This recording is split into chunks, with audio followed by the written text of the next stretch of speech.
l'essence championne du monde.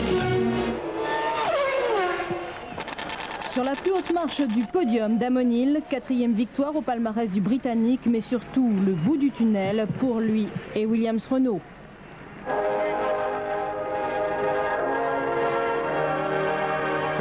C'était vraiment important de bien faire pour la course. Cette victoire, c'est la meilleure des choses qui pouvait arriver pour tout le monde.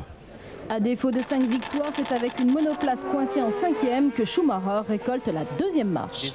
À ce moment-là, quand ça arrive, vous vous dites, ça y est, c'est fichu, c'est terminé. Et je ne pensais vraiment pas pouvoir terminer la course.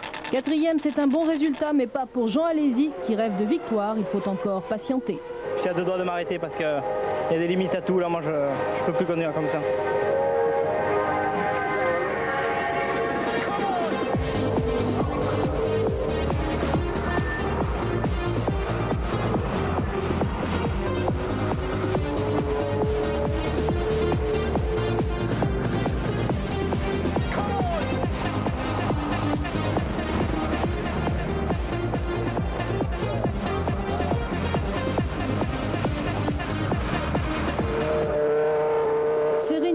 Pour tous, il faut un Grand Prix sans drame, aux batailles franches, au sport retrouvé. À Barcelone, les monoplaces étrennent leur nouvelle robe, sans appendice pour canaliser l'air, aux ailerons réduits. La Sauber Mercedes arbore même des protections latérales pour la tête du pilote.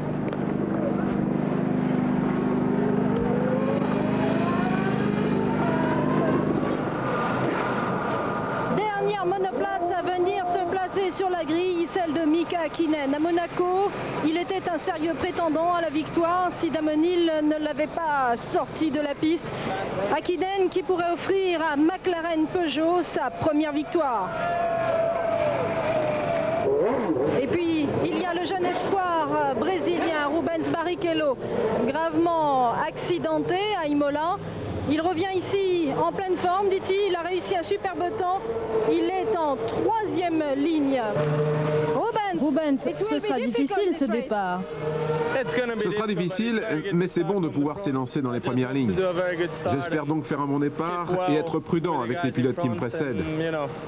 J'espère terminer dans les 6 premiers et si on pouvait terminer dans les 3, ce serait génial. Avec une Ferrari derrière vous, ce sera forcément à fond. Oui, il va falloir être à fond. 2 heures à fond.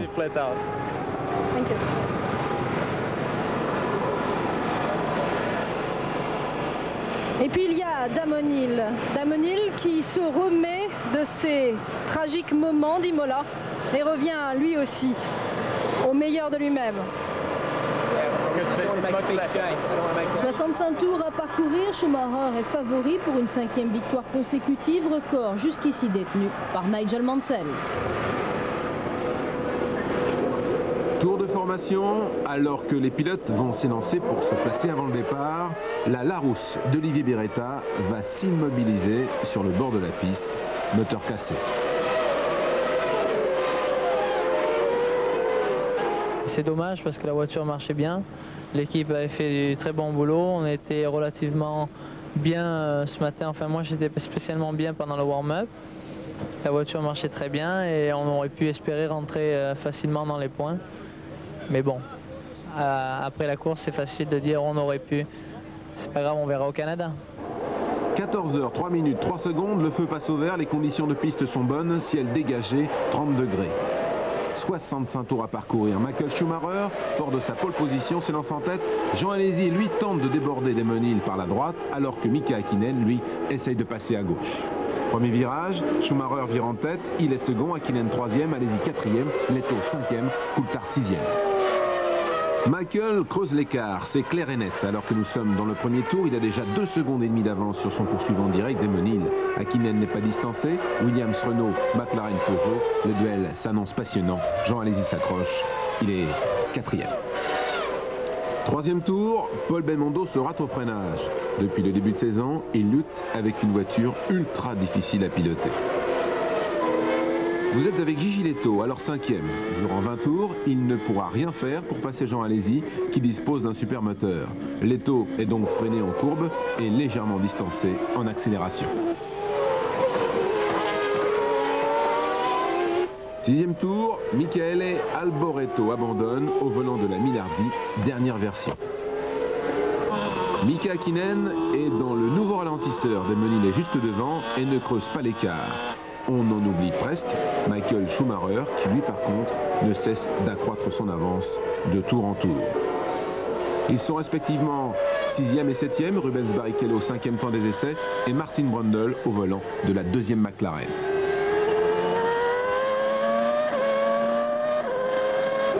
Vous êtes avec Michael Schumacher. À cet instant, tout va bien sur sa Benetton Ford. Regardez les indications fournies à l'image. En haut, ce sont les tours minutes gradués jusqu'à 15 000.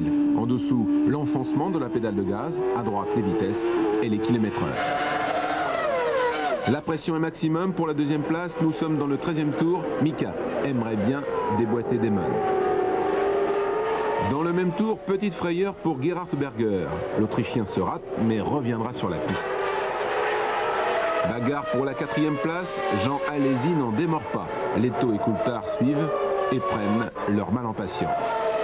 16e tour, Mika est rentré.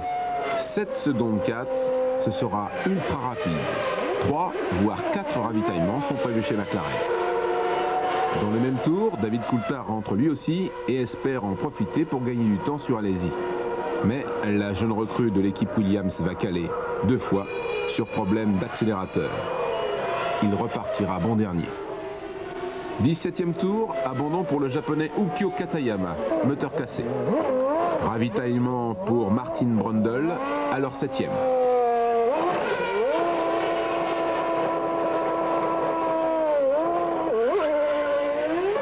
« 19e tour, c'est Gigi Leto qui rentre lui aussi.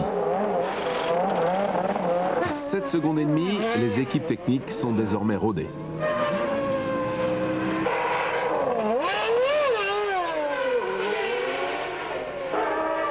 21e tour, le leader de la course va rentrer à son stand. La boîte de vitesse semi-automatique refuse de fonctionner correctement depuis 2 tours. Pour Michael, la difficulté va être de ne pas caler et de repartir sur ce 5e rapport puisque la boîte est bloquée.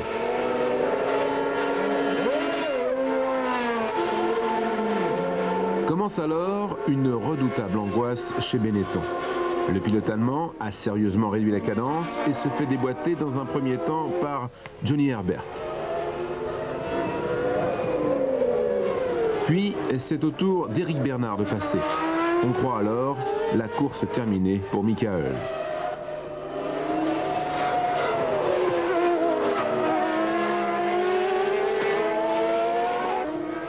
À ce moment-là, quand ça arrive, vous vous dites « c'est fichu, terminé ». Et je ne pensais pas vraiment pouvoir terminer la course. J'ai essayé de rouler le plus vite possible, j'espérais finir, mais je n'y croyais pas. Et encore moins de terminer en 2e position. Regardez bien ces images et écoutez.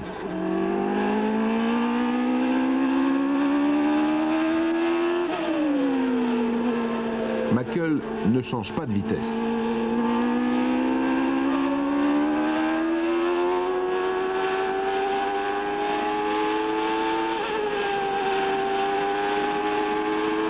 Nous sommes dans la ligne droite, il est en 5e, à fond, et perd 20 km/h par rapport à ses temps des essais. «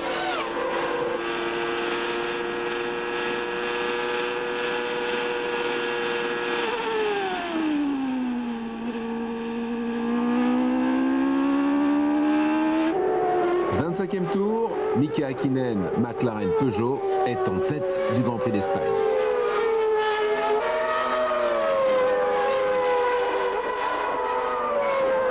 Un tour plus tard, abandon pour Gianni Morbidelli. 29e tour, Gerhard Berger immobilise sa Ferrari au bord de la piste. Ce n'est pas une bonne situation, non, non. C'est vraiment impossible. Je ne veux pas critiquer, je veux critiquer personne, les ingénieurs, la voiture. Mais ce n'est pas une bonne situation. Jean et moi, nous avons piloté absolument à la limite. On a pris tous les risques en qualification. Et en course, on ne pouvait pas prendre autant de risques que ça. C'est un mauvais résultat, c'est un jour de frustration. Ce n'est pas un problème de pilote, c'est un problème d'ingénieur et d'équipe. Jean Alesi, toujours assidu, poursuit avec acharnement sa course, pourchassé par Martin Brundle. Alesi ne se ménage pas, mais le pilote français sait pertinemment qu'il ne se bat pas à armes égales. Il est encore 5e. Mais Martin Brundle et Mark Mundle sont juste derrière. Deuxième ravitaillement pour Mika Häkkinen. Nous sommes dans le 30e tour. Damon Hill passe donc en tête du Grand Prix d'Espagne. Il est 14h, 48 minutes, 52 secondes quand il prend un tour à son coéquipier David Coulthard, numéro 2. Michael Schumacher est revenu en seconde position à 11 secondes du leader, qui lui dispose de tous ses rapports. Écoutez bien.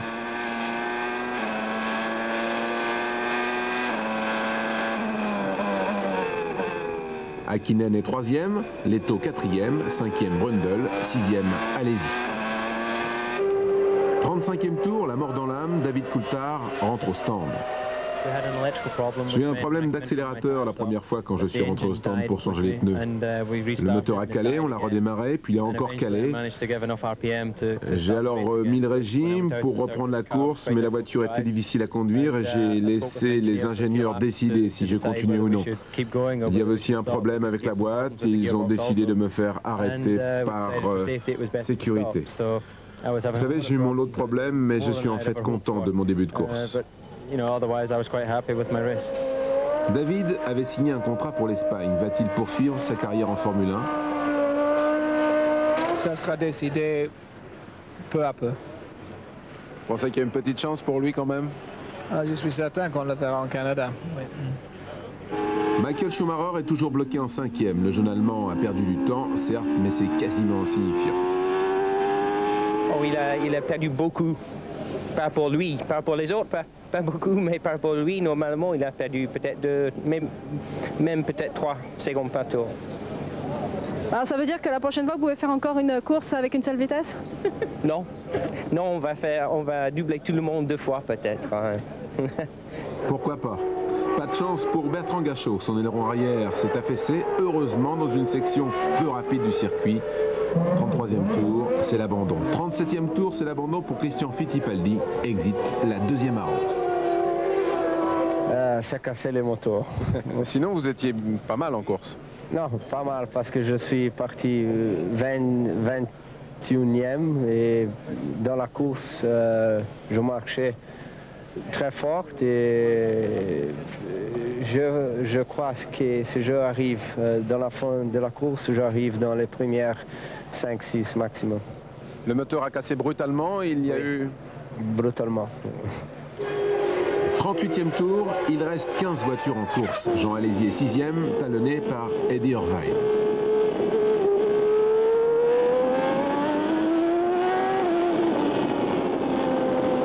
Jean Alesi rentre au stand, Irvine est donc 6e, Jean, lui, n'est plus dans les points.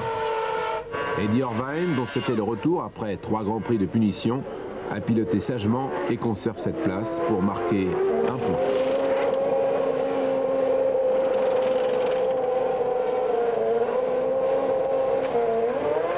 « 8 secondes 5, c'est reparti pour Jean, je vous le rappelle, à 80 km/h maximum dans les stands, la vitesse étant désormais limitée depuis Monaco. 41e tour, deuxième ravitaillement pour Damon Hill, qui est toujours en tête. 5 secondes 8, ce sera une erreur. En fait, 8 secondes 5 ont été nécessaires à son équipe. L'étonnant Michael Schumacher est repassé en tête. Il n'a pour le moment effectué qu'un seul ravitaillement. Et le miracle se produit, la mécanique tient. Abandon pour Rubens Barrichello, moteur cassé. 43e tour, sortie de piste et abandon pour Johnny Herbert. Il reste alors 13 voitures en course. Mika Häkkinen est second à 6 secondes de l'étonnant Michael Schumacher. 46e tour, Mika Häkkinen rentre à son stand.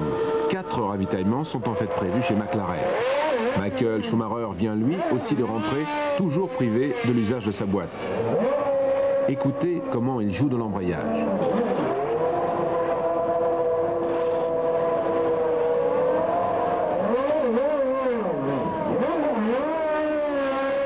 Il n'avait plus du tout les rapports inférieurs. Non. Comment fait-il pour ressortir des stands? Bon, beaucoup d'embrayage. Et c'est juste. Pour s'élancer des stands avec une Formule 1, vous avez beaucoup de puissance, donc vous devez être à même de bien savoir jongler. Pour vous élancer en 5e, le seul problème, c'était de ne pas détruire l'embrayage. Facile à dire, sans doute, beaucoup plus dur à faire. Damon Hill est repassé en tête.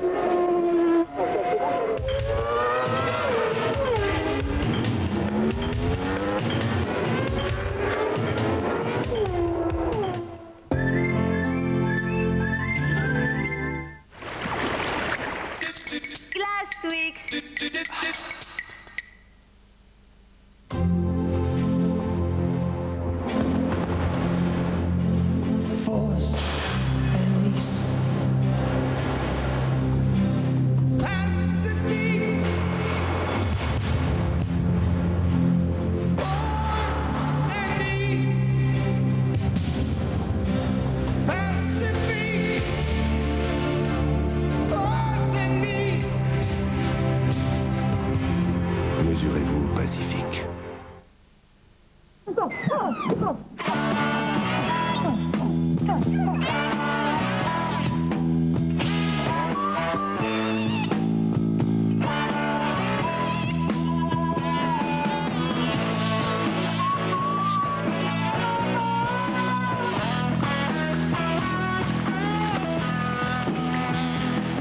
Quel que soit votre style, il fait toujours plus beau en Uniroyal. Uniroyal, le pneu pluie. Cet homme guette ceux qui pour la première fois découvrent la glace Twix. Quand ils auront mordu dans le chocolat au lait et la délicieuse glace à la vanille, il sait lui qu'ils seront stupéfaits par l'incroyable biscuit croquant. Glace Twix. Attention, ça croque sous la glace. Exceptionnel, David Ginola. Enfin disponible, la vidéocassette de tous ses exploits. 1 heure de magie, spectacle, émotion. David Ginola, une cassette vidéo indispensable avec RTL. Maltesers. Qu'est-ce que c'est? C'est nouveau, c'est croustillant et léger. Essayez-le et découvre ce goût incroyable. Du délicieux chocolat au lait fondant. Un cœur croustillant et léger. Quel plaisir irrésistible. Maltesers, une incroyable sensation de légèreté.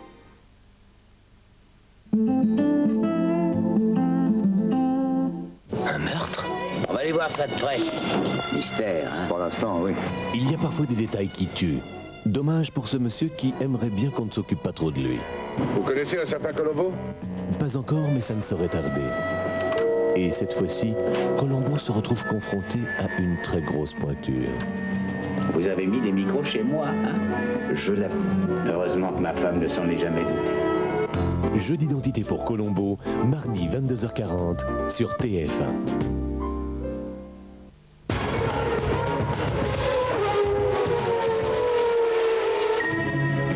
Retrouvez la Formule 1 avec Optane Delph, l'essence championne du monde. 46e tour, Damon Hill est en tête du Grand Prix d'Espagne. Michael Schumacher est second, Mika Häkkinen 3e. Quand un panache de fumée s'échappe de la McLaren, au 49e tour, c'est terminé. Actuellement, le moteur Peugeot est très fort dans certaines conditions, mais nous devons encore le tester. Pour le moment, je ne peux pas vous donner de détails. Mais Peugeot est tout neuf, ils étudient vite et ils ont une très bonne expérience de la course en général. Ce qui signifie que Peugeot veut développer et veut gagner. Et je suis sûr qu'ils vont y parvenir. Jean-Pierre, on rêve, on espère, et puis d'un seul coup, tout part en fumée, c'est le cas de le dire. Oui, c'est vrai, tout part en fumée, mais nous, depuis une quinzaine de tours, on savait que ça allait malheureusement se terminer comme ça, parce que c'est déclaré sur la voiture de Mika une fuite d'eau. Et on a vu l'élévation de température progressive, mais chaque tour. Et donc il y avait le choix ou d'arrêter la voiture ou de se dire ça peut peut-être aller jusqu'au bout. Donc ça s'est terminé, je veux dire, une suite logique des choses. Mais d'un autre côté, on est assez satisfait parce que sur le plan de la performance, on se rapproche et ça c'est intéressant. Officiellement, nous sommes déçus. Mais quelque part, c'est vraiment encourageant parce que c'est clair que cette course, on pouvait la gagner. Et pendant ce temps-là, Michael Schumacher continue avec son pilotage style endurance, rallongeant ses freinages pour réaccélérer plus tôt et bénéficier du couple maximum. Damon Hill est donc en tête de ce Grand Prix. La victoire sera pour lui au terme des 65 tours de course.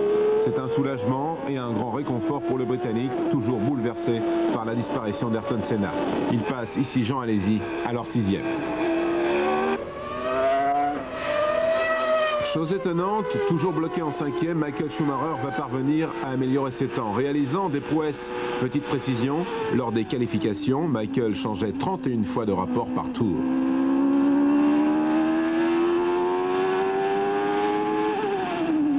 Nous sommes dans le 54e tour, une Benetton s'immobilise au bord de la piste. On doute un instant, ce n'est pas Schumacher, mais son coéquipier, Gigi Letto. Après avoir changé de pneus, la course allait très bien. Je n'avais aucun problème et j'attaquais tout le temps. Et puis, tout d'un coup, nous nous sommes rendus compte que je perdais de la puissance sur la ligne droite. Je perdais de près de 10 km/h, alors que j'étais à fond. J'ai dû rentrer au stand pour vérifier, c'était mon 3e arrêt, et puis rien n'y a fait, le moteur a explosé. 60e tour, il ne restait plus que 5 boucles du circuit de Barcelone à parcourir. La 2e McLaren rend l'âme. J'étais coincé derrière Barrichello, mais cela n'avait pas d'importance, la course est longue. Nous avons fait les arrêts au stand au bon moment. J'étais en position d'attente, puis à mi-course j'ai attaqué un peu plus fort et je ne pense pas que ce soit le moteur.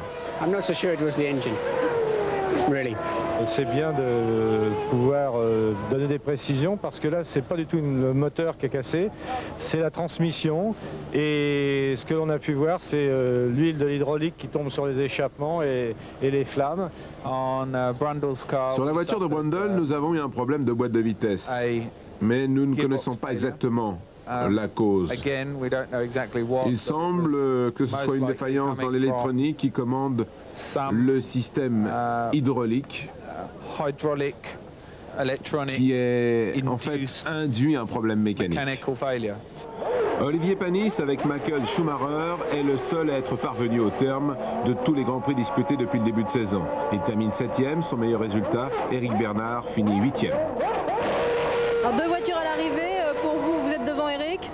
Bah oui, je crois que bon, j'ai eu un peu plus de chance peut-être que lui, mais bon, je suis content d'être encore à l'arrivée, d'être 7e. J'aurais préféré être 6e, mais j'espère que ce sera pour une prochaine fois. 7e, c'est la mauvaise place parce qu'on n'a pas de points, mais enfin, c'est quand même bien. Oui, non, je crois que c'est bien quand même pour toute l'équipe qui fait du travail malgré tout fantastique. Et maintenant, ça va s'améliorer et j'espère qu'on sera plus devant tous les deux. Est-ce que physiquement, ça a été dur? Non, ça va. J'aurais pensé que j'aurais eu plus de problèmes, mais ça va très très bien. Comment ça s'est passé cette course? Ça a été un petit peu dur pour moi, j'ai crevé de suite au début de la course, donc j'ai été obligé de faire un stop pour changer de pneu parce que j'étais crevé et c'était inconduisible. Et donc j'ai perdu énormément de temps et après j'ai fait une course la plus prudente possible pour essayer de rallier l'arrivée. J'ai doublé 2-3 voitures, mais bon après il y avait Olivier qui était devant moi, mais il avait pris beaucoup d'avance sur le stop et c'était impossible d'aller le chercher, donc j'ai préféré lâcher le pied et assurer un résultat à la fin de la course. La victoire est au bout du capot pour Damon Hill qui aura mené la course une première fois 9 tours, puis 19, soit 28 sur les 65 que comptait le Grand Prix.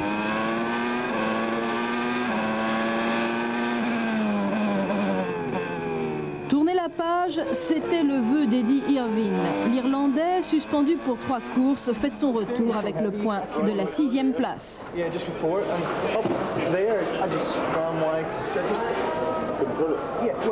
Eddie, c'était une course difficile? Oui, très dur parce que je n'avais pas piloté réellement depuis le Brésil.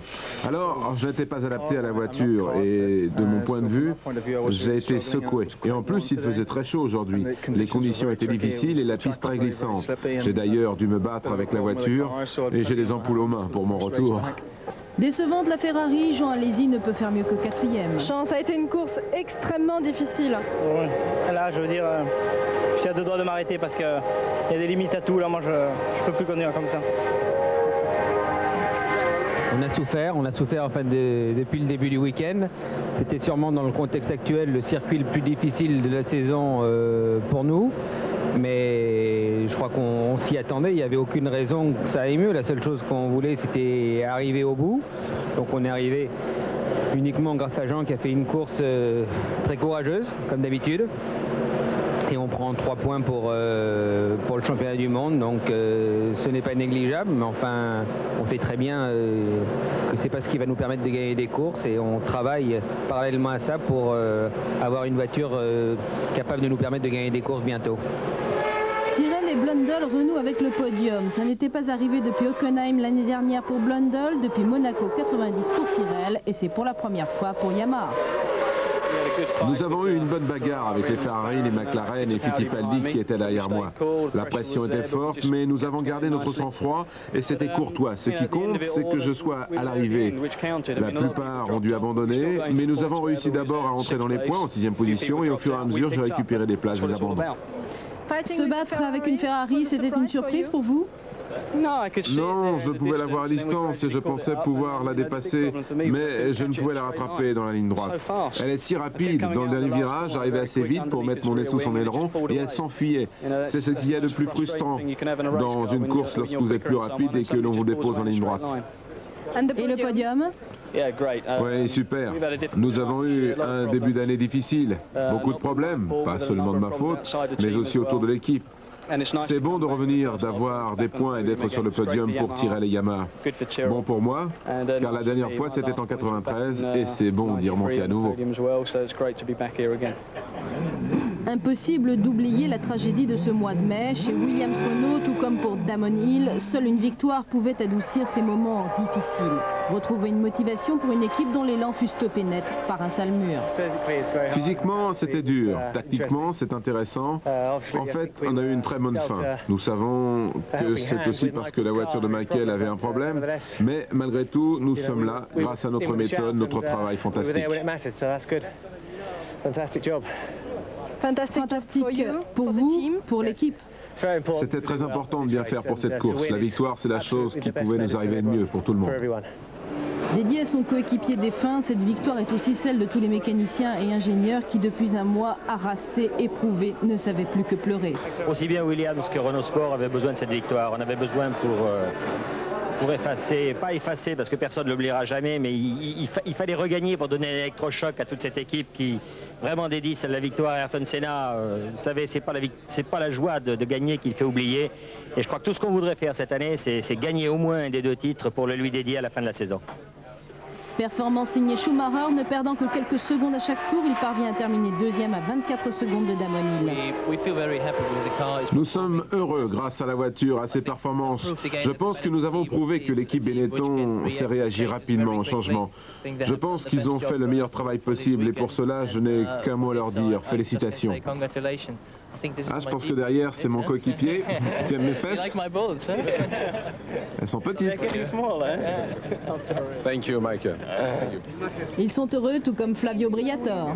Flavio, exercice d'interview tout au long du week-end. Hein? Oui. Beaucoup d'interviews. Oui.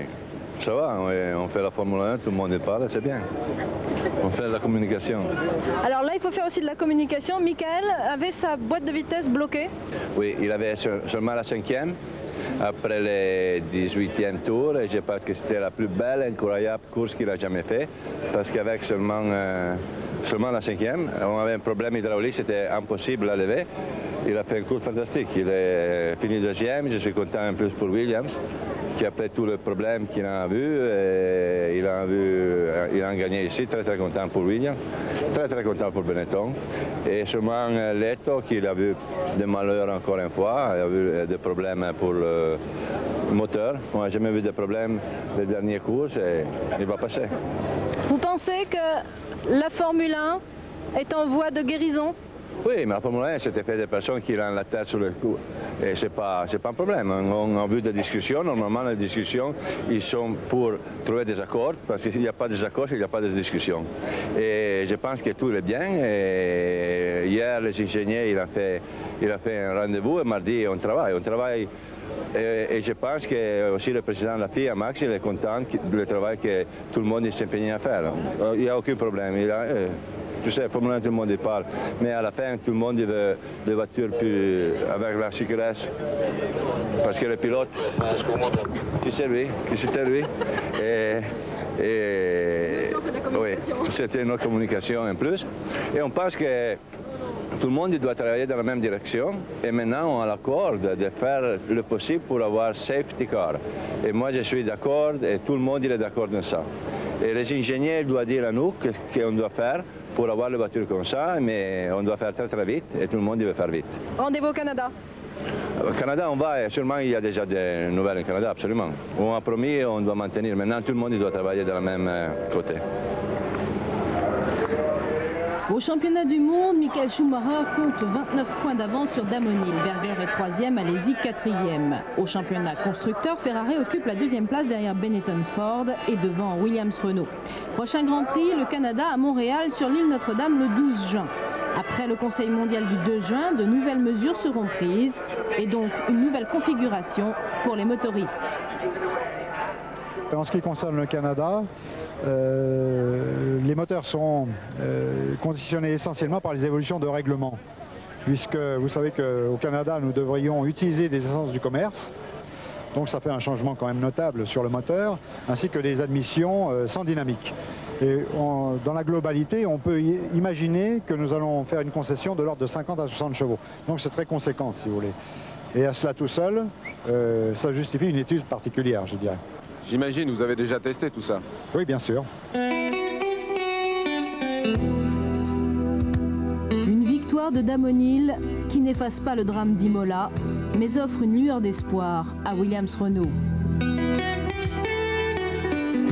Au nom de toute l'équipe de F1 Magazine qui fut elle aussi éprouvée par ces dernières semaines, nous vous remercions pour vos témoignages de fidélité et vous souhaitons une excellente nuit. There's a cold wind blowing downtown tonight. Oh, I'm all alone, just walking around. I don't feel right.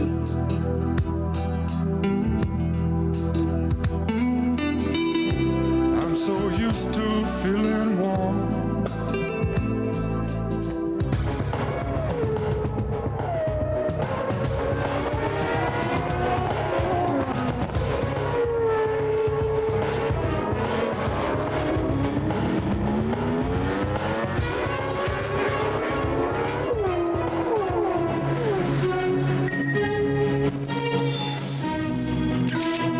Optane Delphes, l'essence championne du monde.